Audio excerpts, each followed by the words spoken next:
Hi, and welcome to the Art Garden. My name is Carol Greenstein, and I'm going to be your teacher, and I'm so excited to have you here for this first lesson. So let's get started.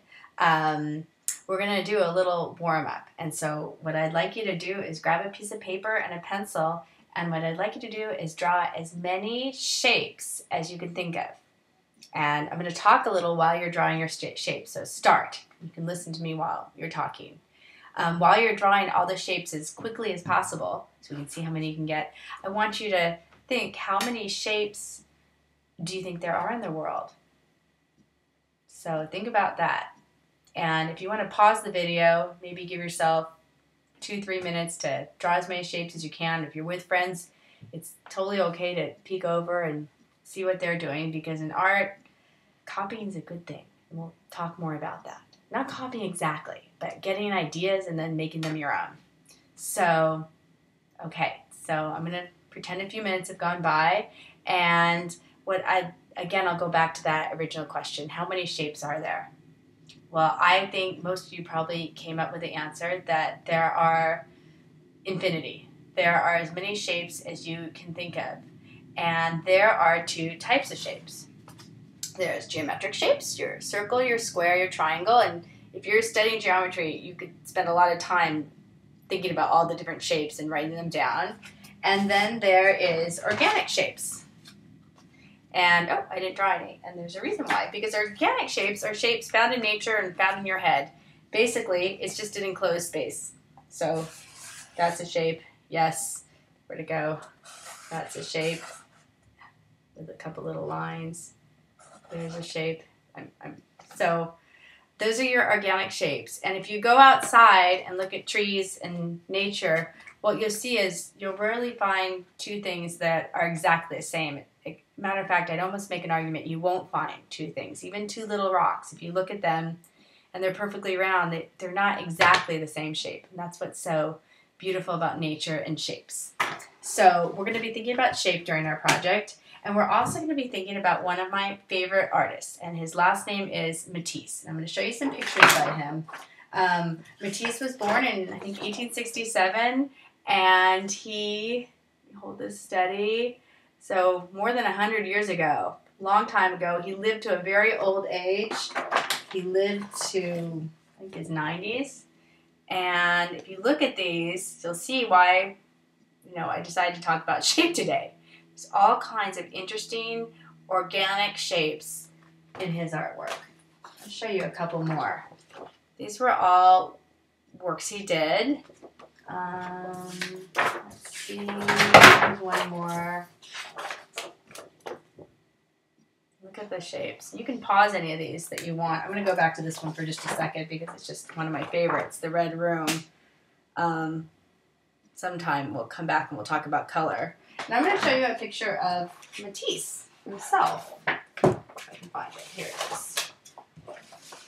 Here's a picture of him. And the reason why I want to show you this is because you can see, let's see if I can get this on here, his paintings are really large. So painting was really physical for him. Matter of fact, if you guys want, you can get up and sort of pretend to be him. When you painted, you had to really move yourself.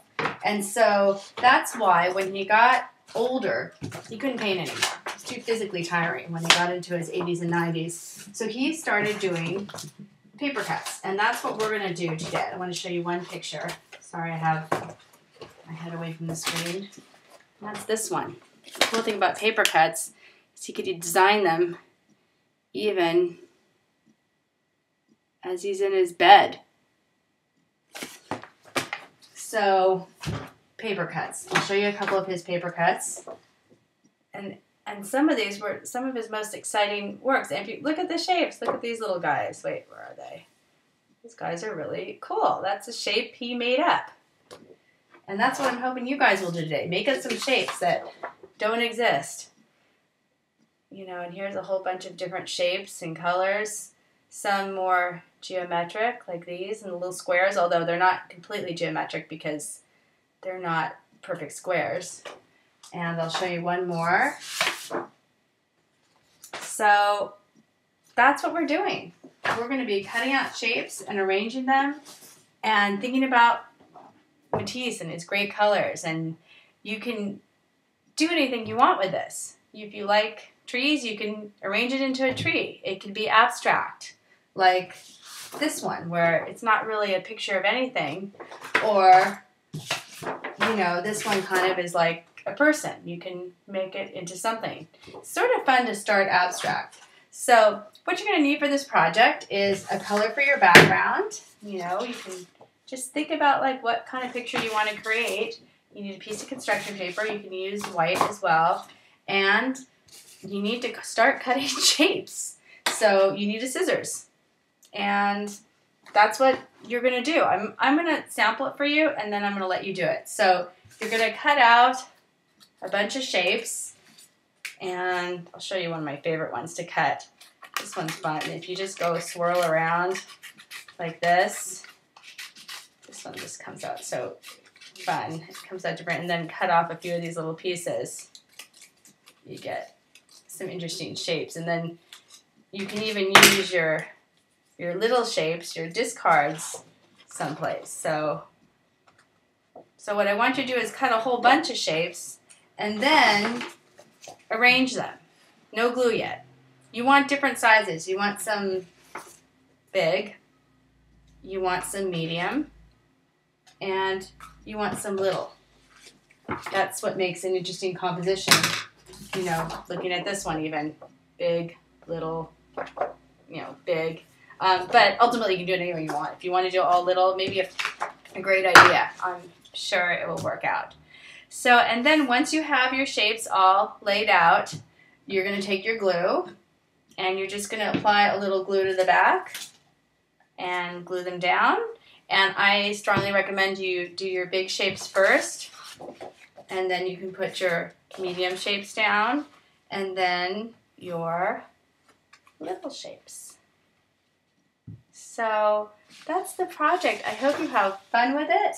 And I just want to make sure I didn't forget anything. If you'd like to take a picture, if it's okay with your parents, and post it on the Facebook page and comment on other pictures, that would be really fun. So thanks for joining me, and I hope you enjoy this project.